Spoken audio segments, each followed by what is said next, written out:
और सुर्खियों के बाद बड़ी खबर आपको ग्वालियर से बता दें, दो पक्षों में विवाद हो गया है। विवाद इतना बढ़ा कि एक पक्ष के लोगों ने हवाई फायरिंग तक कर दी। फिलहाल दो लोगों को हिरासत में लिया गया है। दो युवक हिरासत में लिए गए, पूछताछ इनसे की जा रही है। सेवानगर इलाके की पूरी घटना है, ग्वालियर थाने का सेवानगर इलाका, जहां ये पूरी घटना सामने आई है। दो पक्षों में विवाद और एक पक्ष के लोगों ने विवाद के बाद हवाई फायरिंग कर दी। सहयोगी सुशील इस वक्त हमारे साथ फोन पर जुड़े हुए हैं। सुशील, पूरी जानकारी विस्तार से। देखिए, ग्वालियर थाना क्षेत्र का सेवानगर इलाका है। यहाँ बीती रात दो पड़ोसियों और पक्षों के बीच विवाद हुआ और विवाद मामूली बात को लेकर विवाद हुआ था और मामूली बात का विवाद इस कदर बढ़ा कि पहले दोनों पक्ष से भारी तादाद में लोग जमा हो गए और विवाद की आशंका जब बढ़ी तो उसी दौरान एक पक्ष की ओर से हवाई फायर किया गया, जो तस्वीरों में साफ नजर भी आ रहा है। और इस घटना की जैसे ही पुलिस को जानकारी मिली, ग्वालियर थाना पुलिस मौके पर पहुंची और वहां मौजूद लोगों को हिरासत में लेकर थाने लाया गया और दो लोगों पर इसमें फायरिंग करने का आरोप है। एक लाइसेंसी राइफल जो थी जिससे फायर किया गया था वो पुलिस ने बरामद की है और दोनों लोगों को हिरासत में ले लिया है और अब इनके खिलाफ हवाई फायर करने का मामला भी दर्ज किया जाएगा। कहीं ना कहीं धारा 144 लगी हुई है ग्वालियर जिले में, तो धारा 144 के उल्लंघन का मामला भी इन लोगों पर दर्ज किया जाएगा। दोनों ही पक्षों की विवेचना करेगी पुलिस और उसके बाद किस तरह से विवाद हुआ था, क्योंकि सामने विजुअल्स भी आए हैं, वीडियो भी आए हैं इस घटनाक्रम के, तो वीडियो के आधार पर पुलिस जो है इस मामले की जांच कर रही है। अभी जो दो लोग हिरासत में लिए गए हैं, क्या पुलिस इसे गिरफ्तारी कह रही है या सिर्फ पूछताछ की जा रही है? संदिग्ध है ये। सुशील, ये थोड़ा सा साफ करें। देखिए, अभी जिनके नाम पर राइफल रजिस्टर्ड है उनके खिलाफ मामला इसमें दर्ज किया जा रहा है। हाँ। और दरअसल हवाई फायर हुआ है और उसका वीडियो भी है और लाइसेंसी राइफल मौके से जब्त की गई है। तो दूसरे पक्ष के बयानों के आधार पर इसमें दो लोगों के खिलाफ मामला भी प्रारंभिक तौर पर दर्ज कर लिया गया है और रात को ही इनको हिरासत में लिया गया था। राइफल भी जब्त की गई थी। चलिए, बहुत बहुत शुक्रिया सुशील आपका इस तमाम जानकारी के लिए। हवाई फायरिंग मामूली विवाद से ये शुरू हुआ और हवाई फायरिंग तक बात पहुंच गई।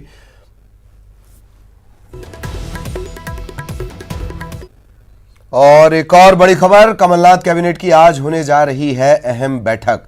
कई प्रस्तावों पर इसमें चर्चा होगी, उन्हें पास भी किया जा सकता है। तकरीबन 2 बजे, माफ कीजिएगा, कैबिनेट की बैठक 12 बजे, दोपहर 12 बजे मंत्रालय में होनी है। इसमें सरकार नई आबकारी नीति के प्रस्ताव पर भी मुहर लगा सकती है। इसमें होगा यह कि शराब के ठेकेदारों की संख्या को सीमित करने की तैयारी है। सरकार शराब ठेकेदारों के क्लस्टर बनाकर अब उन्हें ठेके दिया करेगी। शराब नीति 1 साल के बजाय 2 साल के लिए लागू की जाएगी।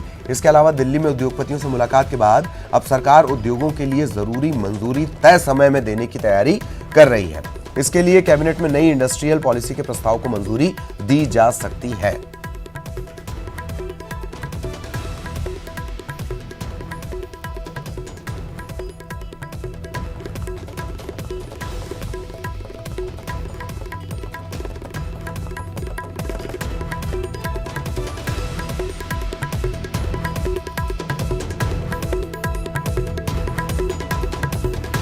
सहयोगी जितेंद्र इस वक्त हमारे साथ जुड़े हुए हैं और सीधा आपको जितेंद्र के पास लिए चलते हैं, जानकारी उनसे लेंगे क्या कुछ आज खास होना है। जितेंद्र, आज की जो कैबिनेट की बैठक है, सबसे ज्यादा फोकस शराब से जुड़ी नीति पर रहने वाला है। जितेंद्र,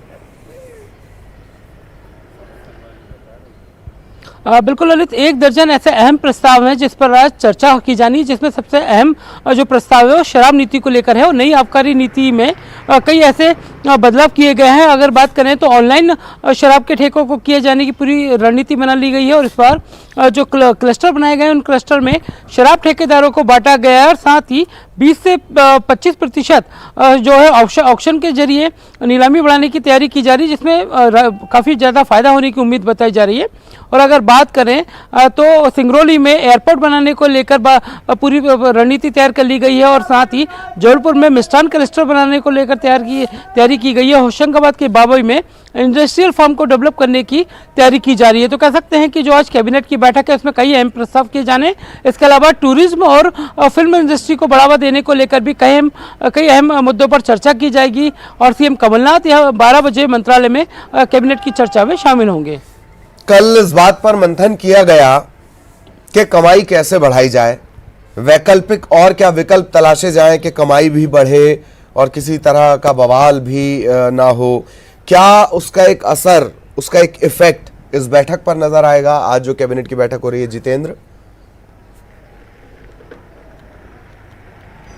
बिल्कुल ललित, जिस तरह से सीएम कमलनाथ दिल्ली पहुंचे थे और दिल्ली में जो व्यापारियों के साथ उन्होंने बैठक ली, मीटिंग ली, उसके बाद उन्होंने कई ऐसी अहम नीतियों पर चर्चा कर आज कैबिनेट में उसका विस्तार किया जाएगा, क्योंकि इंडस्ट्री को किस तरह से आगे बढ़ाया जाए, किस तरह से और दूसरे सेक्टर से बजट को आगे बढ़ाया जाए, इन सारी मुद्दों पर चर्चा की जाएगी। क्योंकि सबसे बड़ी बात है, शराब से जितना ज़्यादा फायदा होता है और उससे ज़्यादा दूसरे किसी सेक्टर में नहीं है।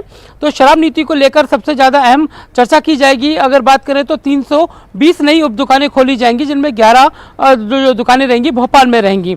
तो कह सकते हैं कि हालांकि विपक्ष लगातार इस नीति का विरोध करता आया है, मगर सरकार को अपने खाली खजाने को भरने के लिए इसी तरह के फैसले लेने होंगे। चलिए, बहुत बहुत शुक्रिया जितेंद्र आपका इस तमाम जानकारी के लिए, सहयोगी जितेंद्र। और आगे भी हम आपसे चर्चा करेंगे। आज आईपीएस को लेकर भी दरअसल आईपीएस मीट होनी है भोपाल में। आज से 2 दिवसीय ये आईपीएस मीट है। मिंटो हॉल में सीएम कमलनाथ इसका शुभारंभ करेंगे। आईपीएस सर्विस मीट, इसके लिए 4 जोन की टीमें बनाई गई हैं। मालवा, महाकौशल, चंबल और भोपाल जोन इसमें शामिल है। इसके अलावा आंतरिक सुरक्षा, कानून व्यवस्था, इन तमाम मसलों पर चर्चा होगी। खास बात कि आईपीएस सर्विस मीट के दौरान फन एक्टिविटीज में अफसर शामिल होंगे, मतलब अफसरों की मौज मस्ती तो होगी। मंथन भी इसी दौरान वक्त निकालकर किया जाएगा। और जितेंद्र लगातार हमारे साथ बने हुए हैं। जितेंद्र से और जानकारी लेते हैं। जितेंद्र, आईपीएस सर्विस मीट और विस्तार से इसके बारे में जानकारी दें। बिल्कुल ललित, जो आईपीएस अधिकारी होते हैं लगातार सेवा के भाव से जुड़े रहते हैं, मगर उन्हें 2 दिन का इस बार समय जो मिल रहा है, हर साल की तरह आईपीएस मीट इस बार 2 दिन की रहेगी। इस पूरी मीट में सीएम कमलनाथ 11:30 बजे इसका शुभारंभ करेंगे। हालांकि 4 क्लस्टर बनाए गए हैं और जिसके जो अलग अलग आईपीएस अधिकारी उनको उसका जिम्मा सौंपा गया है। और दोपहर के बाद कल्चरल एक्टिविटी होगी। हालांकि भोपाल के मोतीलाल नेहरू स्टेडियम में आज क्रिकेट मैच का आयोजन किया जाएगा, जिसमें आईपीएस अधिकारी क्रिकेट के मैदान पर अपना जौहर दिखाएंगे। उसके अलावा शाम को भी कल्चरल एक्टिविटी होंगी। उसके बाद कल भोपाल की बड़ी झील पर कई रंगारंग कार्यक्रम किए जाएंगे, कई साहसिक खेल किए जाएंगे, जिसमें आईपीएस अधिकारी और उनके परिवार के लोग शामिल होंगे। तो कह सकते हैं कि तनाव मुक्ति का सबसे बढ़िया जरिया रहेगा आईपीएस मीट, जिसमें प्रदेश भर के बड़े अधिकारी शामिल होंगे और उस 2 दिन की मेल मुलाकात में कई सारे नए चीज़ों पर बात और विचार किया जाएगा। चलिए, बहुत बहुत शुक्रिया जितेंद्र इस तमाम जानकारी के लिए। सहयोगी जितेंद्र जानकारी दे रहे थे। आज 11:30 बजे इसका शुभारंभ होना है। मिंटो हॉल से इसकी शुरुआत होगी। एक और बड़ी खबर का हम रुख करेंगे। परिवार समेत 2 दिनों से लापता होने का एक मामला सामने आया है व्यापारी का। 16 फरवरी को होशंगाबाद के सिवनी मालवा से व्यापारी अमित कुमरावत अपनी पत्नी सुरभि और 2 बच्चों के साथ महेश्वर के लिए निकले। परिजनों की तरफ से जो खोजबीन की गई उसमें अमित के घर नहीं पहुंचने की बात का खुलासा हुआ। अमित अपने परिवार के साथ अपने रिश्तेदार की शादी में सिवनी मालवा गए थे। इधर लापता हुए शोरूम संचालक की कार पुलिस को हंडिया के पास नर्मदा नदी के किनारे मिली है। लापता हुए व्यापारी अमित के मामले में पुलिस ने गुमशुदगी दर्ज कर ली है और पुलिस अब इस पूरे मामले की पड़ताल कर रही है। खाना वाना खा के 6:30 बजे करीब में पहुँची हो टिमरनी से ये निकल आए, हरदा आ गए। हरदा आने के बाद मैंने 7:30 बजे फ़ोन लगाया था महेश्वर से। तो अमित ने मेरे को बोला था कि पापा मैं हरदा से अब निकलने वाला हूँ।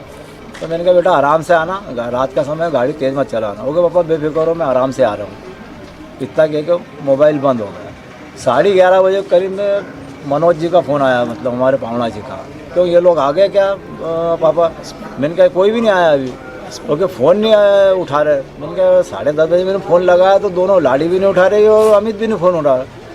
16 तारीख को घर से 2 बजे हिटे थे अपने घर जाने के लिए महेसा। तो जे वहाँ से 2 बजे हिटे टिमन्नी आए उनके जीआई के यहाँ। वहाँ से शाम को 6:30 बजे हिटे हैं। तो वहाँ से ये हरदा आए। हरदा एक बार इनकी फ़ोन पर बात हुई, जब से इनका ना फ़ोन लगा ना कुछ हुआ। प्रथम दृष्टया जैसे उनके परिवारजनों से और सबसे बात से लगा, हम उन्हीं लोगों से ही ज़्यादा पूछताछ किया क्योंकि वो ज़्यादा जानकारी उनको रहेगी। तो हमने सभी बिंदुओं में, जैसे कि कोई किडनैपिंग कर सकता है या सुसाइडल बेस पे भी हम लोग क्या पूरा नर्मदा नदी का हम लोग पूरा सर्च किए हैं, वहाँ पर ऐसा कुछ नहीं हुआ है।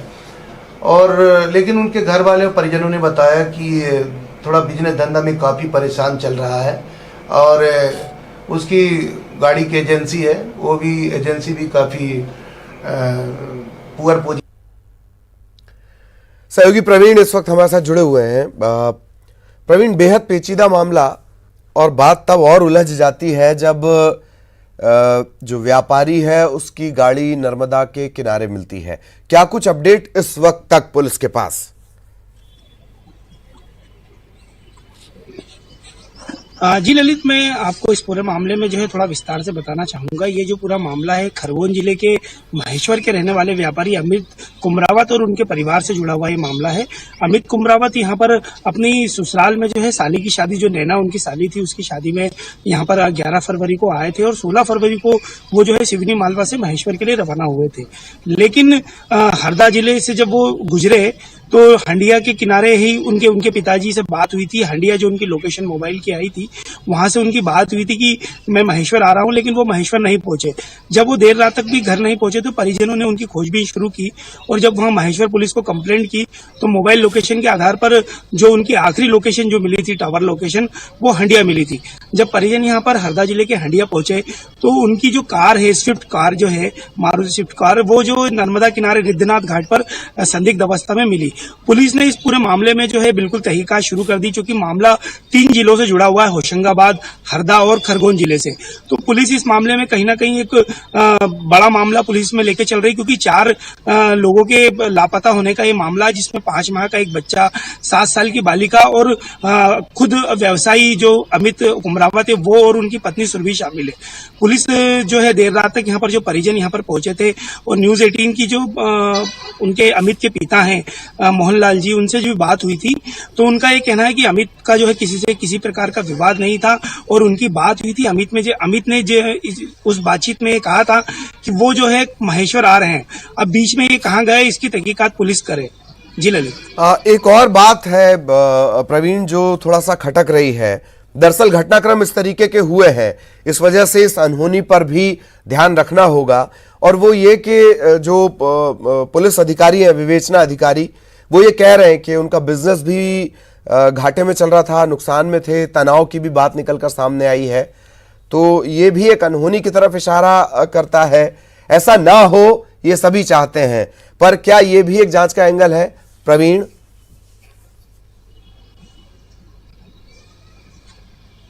जी ललित, ये जो पूरा मामला है व्यापारी के लापता होने का मामला है। पुलिस ने जब इस मामले में इन्वेस्टिगेशन शुरू करी और कार की तलाशी ली गई तो कार में जो है दोनों पति पत्नियों के मोबाइल कार में ही रखे मिले, जिसमें एक बैग भी मिला जिसमें बच्चों के कपड़े थे, साथ ही वो अन्य सामान भी मिला। तो पुलिस ये मानकर चल रही है कि कोई भी व्यक्ति अपना मोबाइल इस तरीके से कार में छोड़कर नहीं जा सकता।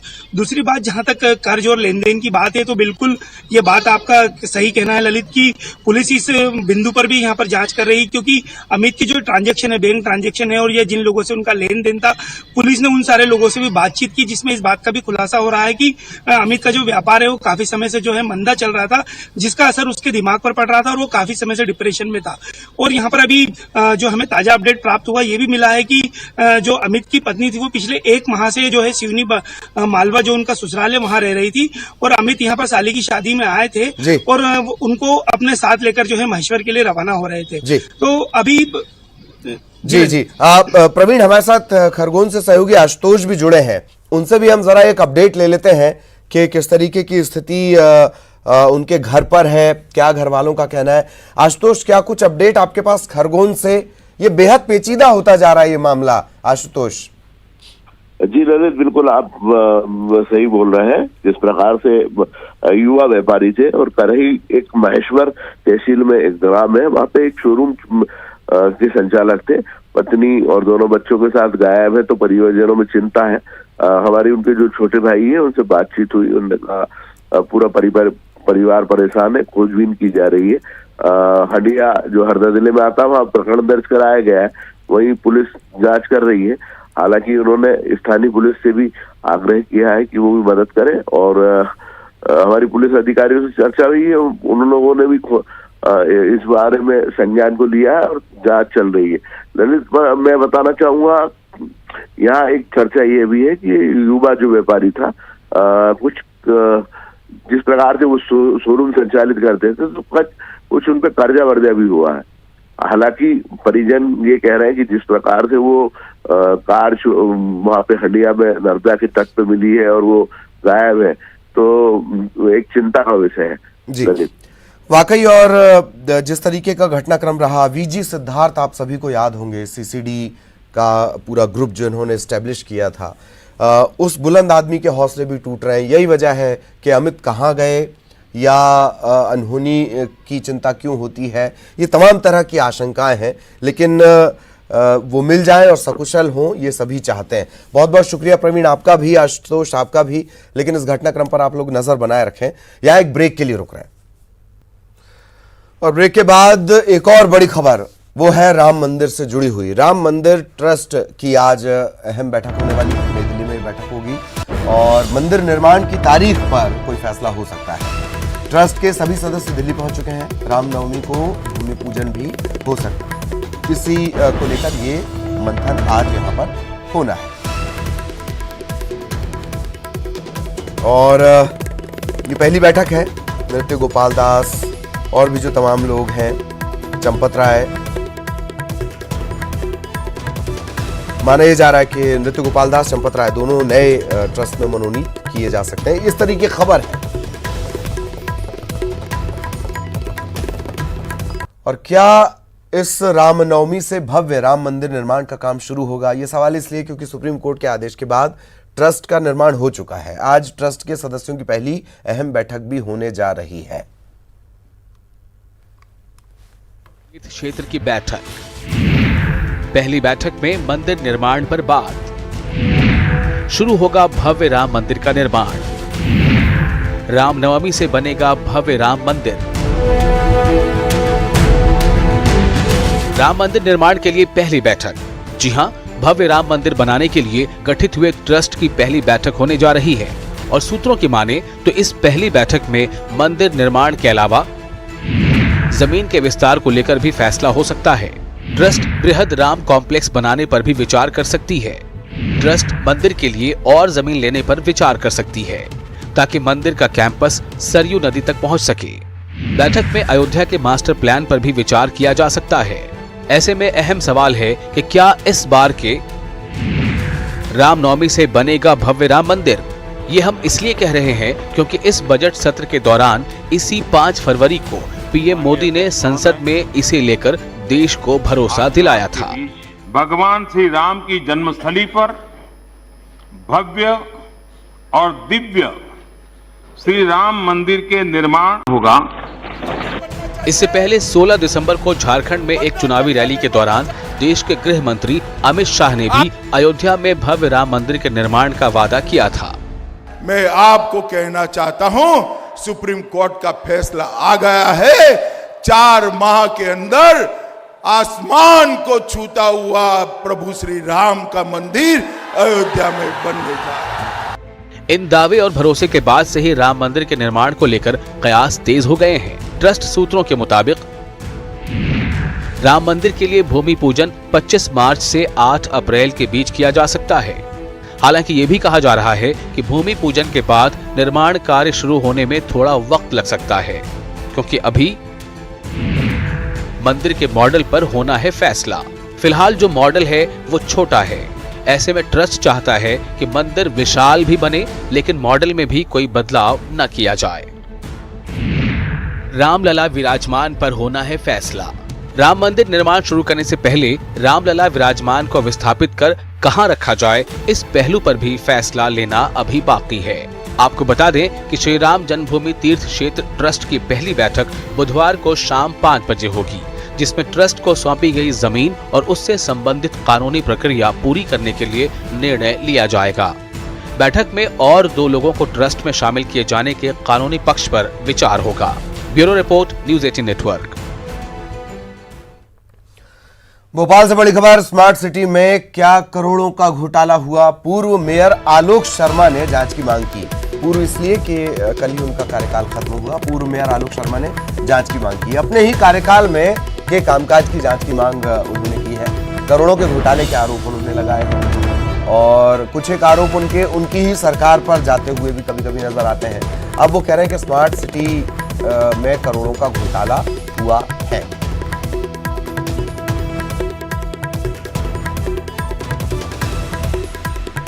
सहयोगी जितेंद्र इस वक्त हमारे साथ जुड़े हुए हैं। जितेंद्र, पूरी जानकारी, क्या ये सिर्फ एक आरोप है या कोई सबूत, दस्तावेज ऐसा भी कुछ है आलोक शर्मा के पास? बिल्कुल, अगर बात करें तो भोपाल के जो पूर्व महापौर हैं आलोक शर्मा, उनका कल ही कार्यकाल खत्म हुआ है। उसके पहले उन्होंने स्मार्ट सिटी पर काफी गंभीर आरोप लगाए हैं, घोटाले की बात कही और उन्होंने इसकी जांच की भी बात कही। हालांकि अगर बात करें तो भोपाल मेयर आलोक शर्मा के जब तत्कालीन मेयर भोपाल आलोक शर्मा थे, उसी समय काफी स्मार्ट सिटी के काम किए गए हैं। तो कह सकते हैं कि उन्होंने अब घोटाले की बात कही है। हालांकि स्मार्ट सिटी की जो बॉडी होती है, जो पूरी टीम होती है, उसमें मेयर का कोई रोल नहीं होता है और इसी को लेकर उन्होंने ये बात कही है कि इसमें एक पद जो होना था मेयर का होना था, मगर सरकार ने कोई पद नहीं दिया। और अब इस पूरे मामले में उन्होंने जांच की बात कही है कि इस पूरे घोटाले में तकरीबन 200-250 करोड़ का घोटाला है और इसकी जांच की जाना चाहिए। चलिए, बहुत बहुत शुक्रिया जितेंद्र इस तमाम जानकारी के लिए। इसके अलावा गरियाबंद से बड़ी खबर है। गरियाबंद में 2 मंदिरों में चोरी की घटना सामने आई है। मंदिर तक नहीं छूट रहे। घटारानी और कुबेर मंदिर में चोरों ने हाथ साफ किया है। घटारानी मंदिर में जो दान पेटी थी उसे चोर ले उड़े। तकरीबन 50,000 इस दान पेटी में होंगे। कुबेर मंदिर की यह दान पेटी है और कुबेर मंदिर की दान पेटी से चांदी के झूमर की चोरी की गई है। 2 महीने में तीसरी बार यह घटना हुई है। 2 महीने में तीसरी बार घटना और 2 मंदिरों में चोरी, घटारानी और कुबेर मंदिर। कांकेर से बिग ब्रेकिंग, 2 पक्षों में विवाद। आपसी रंजिश के चलते अब मारपीट भी हुई है। 2 पक्षों में जमकर तोड़फोड़ की गई है। वाहनों में आग लगा दी गई। 2 महिला समेत 4 लोग गंभीर रूप से घायल हो गए हैं। घायलों को जिला अस्पताल में भर्ती किया गया है। 2 लोगों को धमतरी रेफर करना पड़ा है। गांव में जो मेला चल रहा है उसमें झगड़ा हुआ और उसी झगड़े को लेकर ये लगातार घटनाक्रम बढ़ता रहा। रात को जमकर मारपीट भी हुई है। 6 लोग अभी हिरासत में लिए गए, पूछताछ इनसे की जा रही है। ग्राम माकड़ी की ये पूरी घटना है, कांकेर के माकड़ी की ये घटना है।